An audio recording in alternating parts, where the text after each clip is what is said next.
What's happening, good listener? Welcome inside a Thursday edition of the Tall Can Audio Podcast.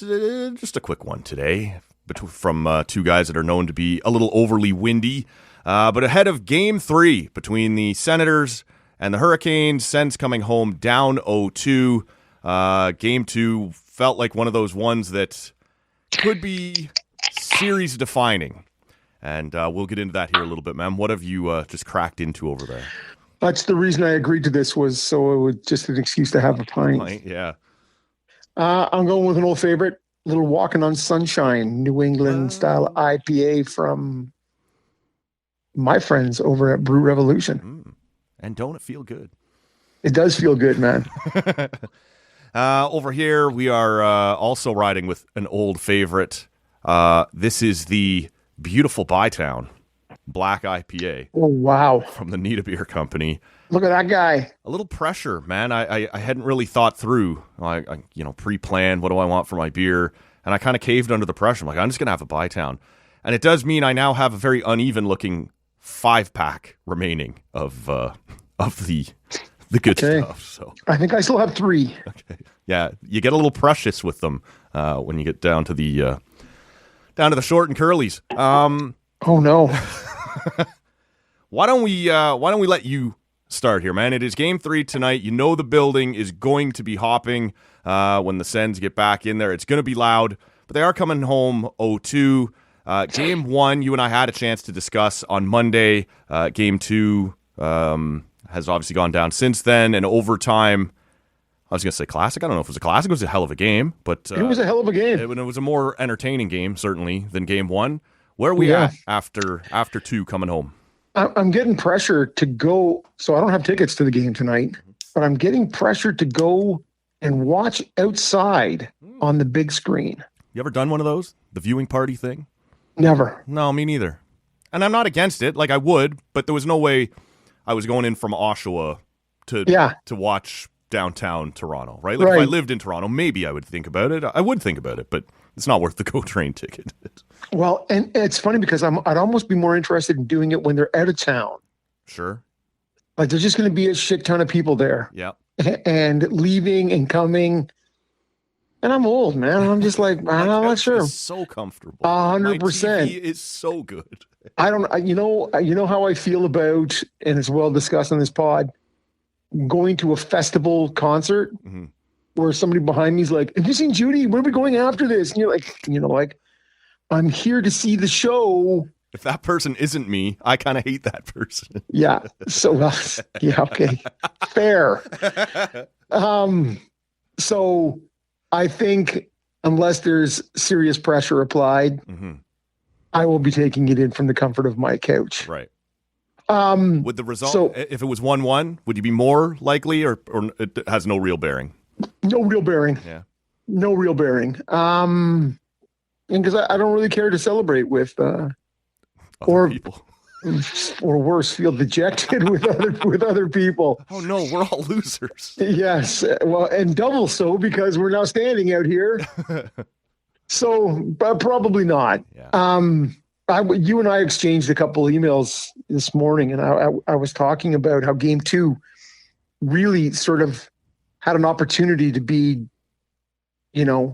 a defining moment for this generation of Senators, and whether it was going to be with a dominant win, or they fold like a cheap suitcase, one or the other, or like this is the Ridley Gregg game, and you just say that in 10 years and everyone knows what game you're talking about. Yeah, right. Well, today I believe was Wednesday was the anniversary of the Matt Karkner triple overtime winner against Pittsburgh. So it's like those are, as you suggest, but it wasn't. It was a good game. Yep. But it's sort of, you're like, oh, they didn't fold and they didn't have a dominant win, and you're just sort of left with, does it get pushed? Like those moments aren't just every game, right? It's like they come up, and usually you seize them or don't, and I certainly wouldn't say they didn't seize it, although the number of posts and yawning cages they missed. Right. Perhaps they didn't seize it. But it's not like they didn't show up, right? Like they competed hard against a good team and lost a tight game. 100%, 100%. And that's what I'm saying is I wasn't really left with, because you ended up, as you suggest, playing hard, but not getting the result. And so it doesn't become that defining moment that I sort of thought that it had the opportunity to be. That being said, I'm super interested to see what shakes loose tonight in an arena that will be jacked and will be 98% Senators fans. Yes, I can. A couple of lost Leafs and Habs fans that just show up anyway to be that guy in their jersey, but probably not a lot of Hurricane fans kicking around. Over under the number of Leaf jerseys, and you'd have to be there, right? Yeah. We're never going to see them on TV, but if you were there, I'm going to put it at like 2.5. Yeah, it's single digits, and it's and even that, it's probably under. But there's always one guy in a weird. One is too many, Matt. One is too many in a Carolina-Ottawa game. And you know what? There won't be any those guys will be busy. They got their own things to focus on, whereas Leaf fans have time to try and be trolls right now. Well, and you know what I've always said about Habs fans in this community, their jerseys are reversible. Senators jerseys on one side, and when the Habs are doing well, flip that bad boy inside out. And I always loved you, blue, blanc, et rouge. Yeah, it's a little like that Sens Nordiques blasphemy from last season, right? A little half and half, but but just inside out, because that way it's good for I can take it anywhere. It's good in any season.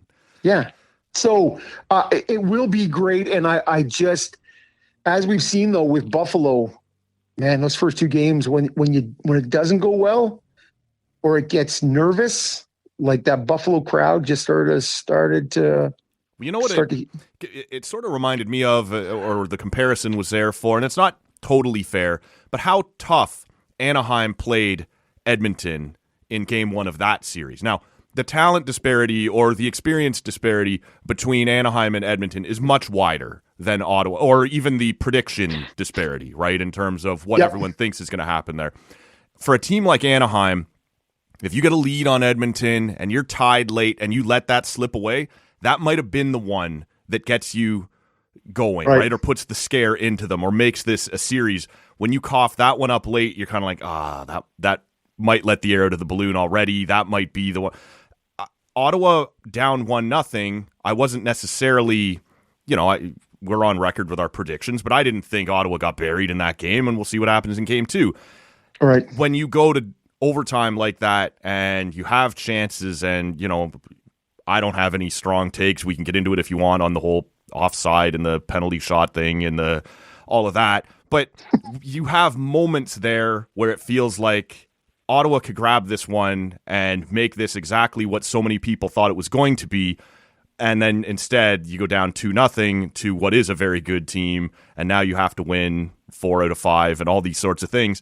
It sort of felt in the same way like this might have been your moment. It doesn't mean it has to be over, but that might have been your chance to really grab a hold of this and, and maybe you did let it slip away. Not with a bad performance, but the one where you sigh and go, fuck, right? We probably had to have that. The opportunity was right there in front of you. Yeah. And when that happened and the offside, and I said, even before they called it and the goal went in, and I'm like, there was a lot of action at the blue line, right? And I'm like, and then sure enough, now again, it didn't actually unfold the way I thought it did, but I have no strong takes on that either. Although you could see one team was obviously much happier with the penalty shot versus the power play, right? Brindamore not super stoked about that. And the teen in the house turned to me when they said it was Martinique shooting, and she's like, "Is that good?" And I'm like, "It's good for us." Like, he's probably 7th on the depth chart of guys who I'd want to see on that team coming in. So I'm like, that's about as good as we're going to get, I think. Yeah. And so it just seemed, as you suggested, at that time, I said, Ottawa's going to win this game, and it's likely going to be Stützle. Yeah. But it just felt like, okay, you know what? Bullet dodged. and Ottawa was having a good run of play. It just felt like everything said, I'm here. Take me home. Yeah, Martinook, don't disrespect me, man. I'll show you. Yeah. No, and he did, right? And you're like, of course it's that guy, right? But it is one of those things, and I know a lot of Sens fans were shitting on Brady a bit for, how poorly he looked, right? And I said it at the time, right? He got into the neutral zone and then just sort of flips that in, and it doesn't even make it to the Canes blue line, and then they're back on you, right? Yeah. And then he's just standing still when that puck goes in. But man, the guy is stiff-legged. It's been you're in second overtime in a game that was up and down all over the place. Like, you know what? He missed on the fundamentals, but man, you got to walk a mile in the man's shoes. Where are we at with the over? You mentioned Stutzel. Like, who stood out to you for the Sens in a good and give me one good, one bad if you got it. Like, who needs to bring a little bit more, and who's long overdue here to get something going on Thursday night? Well, and I think that the worst part is the worst part. It's not what you asked, but the fact that the people who stand out to me aren't the guys we need to stand out. Right. Right? Like, to me, Ridley Gregg, super noticeable. Back check, forecheck, like just disrupting plays all over the ice. Like, he just bastard. Yeah, we love that. Yeah. Well, just a playoff guy, like everyone said he would be, right? Right. And just not enough finish. Yeah. He's such a smart hockey player, but you just wish he had a bit more finish. Right. And so, and to me, a guy who I need more from Dylan Cousins. Yeah. Like, he scored the goal, but I still feel like there's points where you're like, where is he? Like, he doesn't, if you close your eyes, it's that old close your eyes test, and he's just not that noticeable.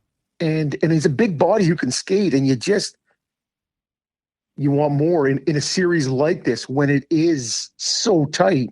Yeah, right? Your 2C's got to go. Like, he's got to bring it a little bit. Well, especially when your 3C's not going and your 1C is shanking him over the net or into the bar or just missing a whole open net altogether. And you're like, whoosh. Well, let me ask you about him, because on Monday we did talk about what happened there in Game 1, about as lopsided as you can see in terms of the matchups, right? We talked about the Stankoven line having 94% expected goals for, going against the Pinto line, which had 0 goals expected goals for in that game. It's not ideal for the Sens. Were you any happier with the way Pinto and Amadio played in Game 2? Yeah, a little bit, but still not where it needs to be. Right? Like, to me, we've seen that line go against McKinnon. We've seen them go against Eichel. We've seen them against McDavid. Yeah, they shouldn't be being overpowered by, Stankoven and Taylor Hall. Or whoever, fill in the blank. Yeah. Aho and Svechnikov, whatever it is. Like, it's just at this point, I don't know. And maybe we'll see. But even if that's the matchup that Brind'Amour wants to go, you should be happy with that if you're Travis Green. Do you expect that the Sens will have a different set of matchups that they'll be looking for when they get back to Ottawa? We talked about the complications that Carolina, like, they don't have a game-breaking superstar, but you have Aho and Svechnikov on one line. You have Stankoven and Hall on one line. You have Ehlers on a third Jarvis. line. Yeah, I should have mentioned Jarvis. Yeah, like, you have the ability to really spread this out. How do you think Ottawa will approach it at home? At this point, I don't change it. I challenge Pinto and Amadio. I don't move them away from it, because that's a line that's hurting us. Yeah, and we need that. So to me, I think at home, you got to challenge you guys. You don't move them. You say, this is how it goes. And the counter argument would be the challenge is now you can put Pinto on Aho if you feel like that's the bigger threat. But it sounds like you don't think that's the bigger threat right now. It hasn't been. Yeah. And in Carolina, they've been going strength on strength all the way through, or at every opportunity they could. So I certainly don't want to move a lesser defensive option to that line that's already hurting us, right? If you're, I can only assume That's if you're eating up our best checking line, let's try our give second him. best checking How about we give him Zetterlund? Where's that at?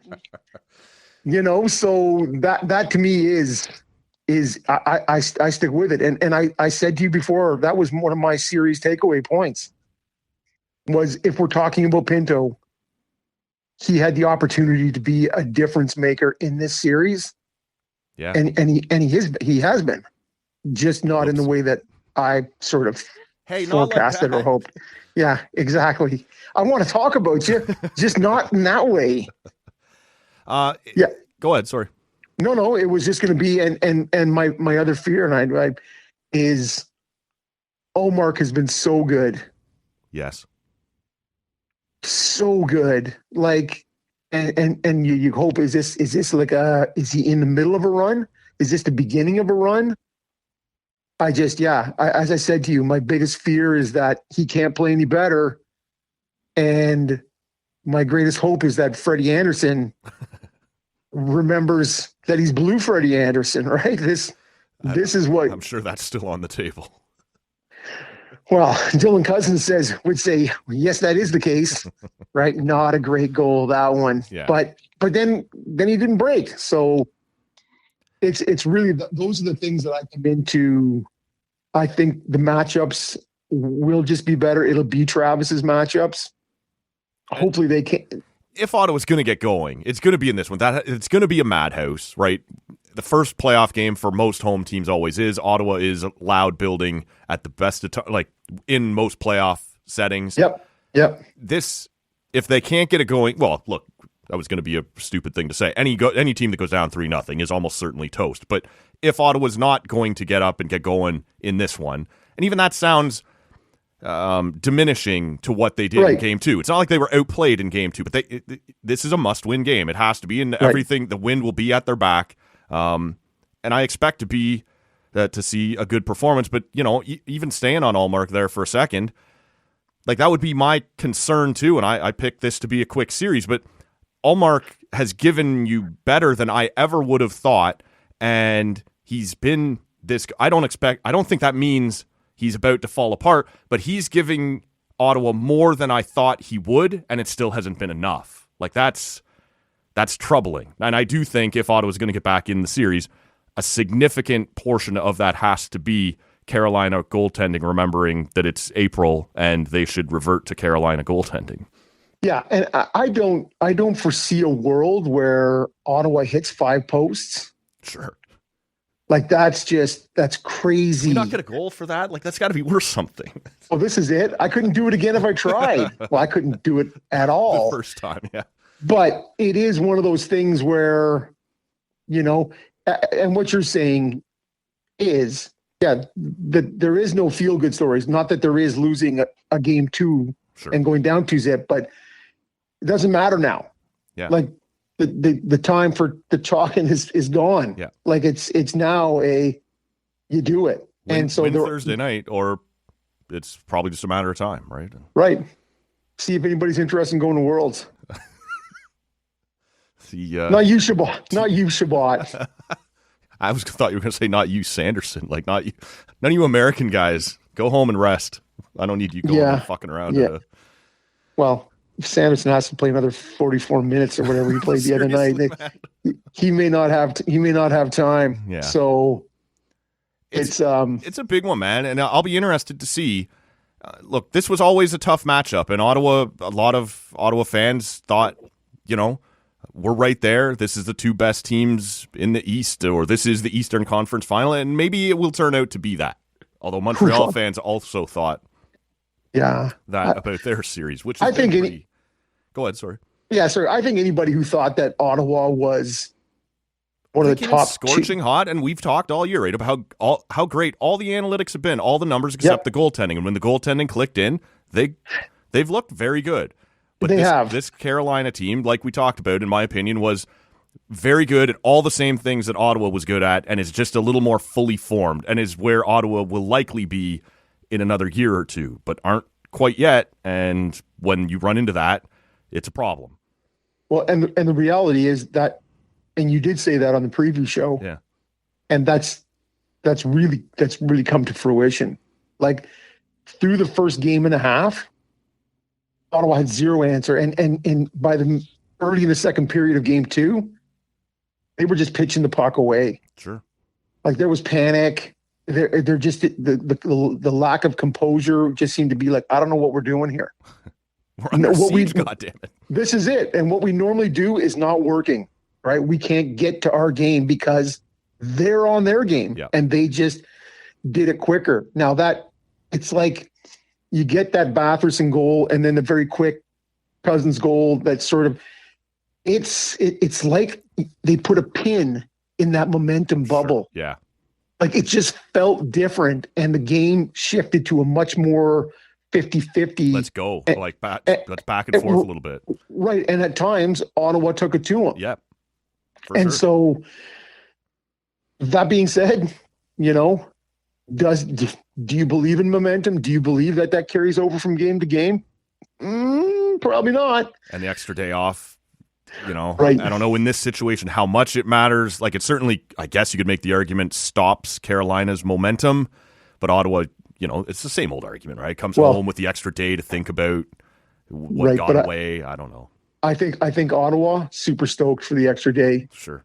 When you're running 3D that were all at 40 minutes or over, right? Does this give Clevin an extra day? Well, I don't think I didn't expect to see it, but on Wednesday it turned out to be a very optional skate. I doubt that was the plan, but the way those big horses who had been injured late in the season had to play and soak up minutes, it probably wasn't a bad idea to just go, you know what, if you want to get out there and get loose a little bit, fine. If not, stay in bed or whatever you want to do. So to me, it just gives Zub an extra day. Now, I don't think we'll see him. I really don't, but who knows? Yeah. And if it gets us another day and Clevin is just one day closer, I'm loving it. Momentum be damned. Sure. Right. We take what we get and we see how it shakes out on Thursday tonight. Yep. So I'm okay with that. Do you expect, like I when you mentioned that we traded emails there on Wednesday morning, I had sort of said in I didn't know that's how it would play out, but if my prediction of Carolina in 5 was going to come true, this would be the game that Ottawa takes, right? You come home, you have all that excitement, you have all that extra energy, and you channel that into a win. Do you see that playing out tonight, or are you feeling a little less optimistic? Or no, I'm feeling eternally optimistic. That is my side of the coin in this duo, right? 100%, man. And if you mean it helps for your prediction, then for sure. But both of our, stakes or whatever you'd want to call it in this need Ottawa to win somewhere, and you would like that winning to continue, but I need them to get one to look really brilliant. So. And I want it to be tomorrow or tonight. Sorry, because I want to see them continue to go. Whereas I don't need to see the gentleman's sweep if they don't win tonight, and then. You go, okay, well, can you give us one? Right? It's shades of 07 in the Cup final again. You're like, oh, thanks. Oof. Thanks a lot. Wow. I'm sure Sens fans all wanted to hear that before tonight's game. Yeah, okay, I know. But we are just talking about your bold predictions. Sure, yeah. Before we wrap up, man, what else over the last night or two, if anything, has caught your attention or has stunned you, has impressed you, has disappointed you? I think I love the friskiness of this first round so far. Yeah. Right? Every series seems to have people pissed off, people chucking them, Slavkovsky deciding to go with Hagel and look at this guy. And he is building his legend fast in Montreal. Like I was one of those people who said, I don't know, but that is a first-round pick. And it's taken some time, but, man, down the stretch here into the playoffs, he's scoring hat tricks and overtime winners. He's fighting people like power play hat tricks. Like, honest to God, man, that guy's probably, speaking of buildings that are going to be loud on Thursday, man, it'll be off the charts in Montreal, too. It doesn't It's not so great that he takes that fight, gets dropped, and then immediately serves up that fresh batch of turnovers, right? That leads right to the Kucherov goal. But when you win, you get to look away. Well, I guess they lost that game, but they didn't win actually. But that maybe they'll boo him when he gets home. Fuck it. What do I know? This is it. What a bust! Should have taken Shane Wright. I knew it. I knew it at the time. Yeah. I was right all along. Yeah, well, and Shane Wright believes that too. If you remember his face on draft day. But that the Buffalo Boston series, way more interesting than. Well, Boston is outside of those like 8 minutes in the third period of game one. Boston's carried the play, right? Like Boston's been by far the better team, and man, that first game was awesome. The excitement at the end, that was all incredible. I have a hard time cheering for the Sabres, but that was really cool to see after everything that fan base has been through. But Boston's kind of, I don't know, man. For me, they've carried the play. Well, and it looked like, and this was, I think I said Buffalo would do that fast. Like that might have been one of my 5 gamers. I don't remember. And I think I had Boston. I think you did, yeah. And to me, it was, is this Buffalo looking like Ottawa looked last year? Yeah. Right? Just in terms of... Like there's no way around the fact that you're going to have to learn the playoff thing at some point, right? Like it's not quite the same. Even if you have to learn it to a Boston team that shouldn't be as good as you, they're more experienced than you, and they've been through this before. Well, and they are the anti-Ottawa, right? They are the team whose analytics did not look good all season. Sure, yeah. Yet somehow overachieved and had the rock star goalie all year. This is literally the anti-Ottawa. Well, this is it, and in so many ways. Yeah. And yet here they are, and they're still doing it. Yep. Right. So that's been super intriguing, I think. Yeah. Some of the late games, although Tuesday night, I stayed up watching like right till, the Utah Vegas game. Yeah, man, it's been a couple days where it's just dragging my ass. So the first round, man, I'll just watch the first period and then fuck, this is pretty good. You know what I thought you might bring up, and if you're not gonna, I will.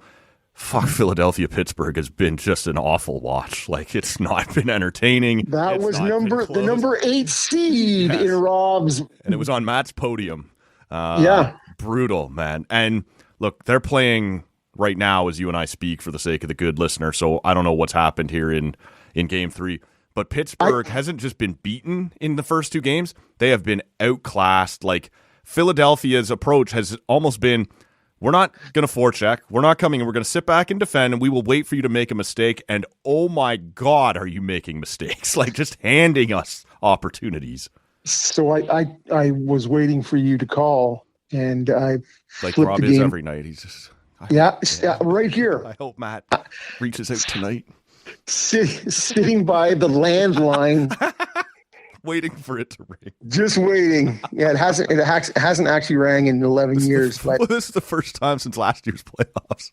Yeah, and so I turned it on. It was 1-0 Pittsburgh. Yeah, and there was a big melee on the ice. They had 11 guys in the box. Oh. And it's now 3-1 Philly. Oh boy. Okay. So we'll have time to dissect all of that in the future.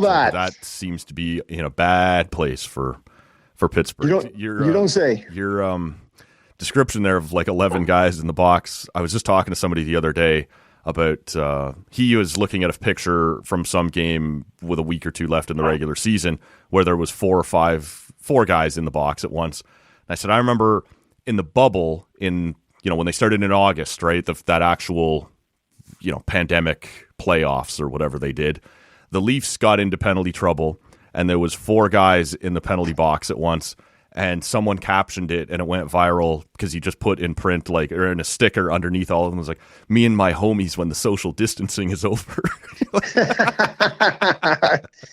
Oh man. Yeah, a different time, man. Yeah, a shittier time. A way shittier time. Although a time that we did podcasts very much like this. Oh, okay. Almost exclusively. It's true. Yeah. It's true. Do you miss the hum of the fridge? That's the real question. And Chuck clacking around in the background there. Yeah, well, and I'm still waiting for that fridge to die. I'm glad you said the fridge, not the dog. Oh no, No. We love the Chuck. dog and I. The dog and I are tight. We're thunder and lightning. Yeah. Working on your Brazilian jiu-jitsu together. Yeah. Well, we both have an orange Speedo, so it's Pill time. Yeah, Get in here, good to go. Anything else before we wrap it up, man? No, I think that's it. All right, we will put a bow on this one. Hope everyone enjoys Sens and Canes Carolina. on Thursday night. Honestly, man, the first round, it's overplayed and it's over discussed most of the time. It feels like this first round has thus far mostly lived up to the usual hype. It's been great thus far. So Fantastic. we will see how things go on Thursday. I believe the schedule is on our side in terms of the Sens playing against Saturday. Saturday, yeah. But if there's anything to talk about, we can check in again on Friday in between. But we'll see how things play out here. If not, go ahead. We'll consult our busy social schedules and see how it goes. Rob might be worn out from being down at, what do they call it? Down at the arena. I don't know, the red zone, the That's CIBC it. red zone or Clapping something. overhead, high knees, leading the charge, man. Leading the charge. That's my younger brother. The high kicks and the overhead claps. I don't know, man. I was at Ryderville with you during Grey Cup week. You were one hand on my big belt buckle and the other one lassoing like nobody's business. Don't ask what he was lassoing with. Oh yeah.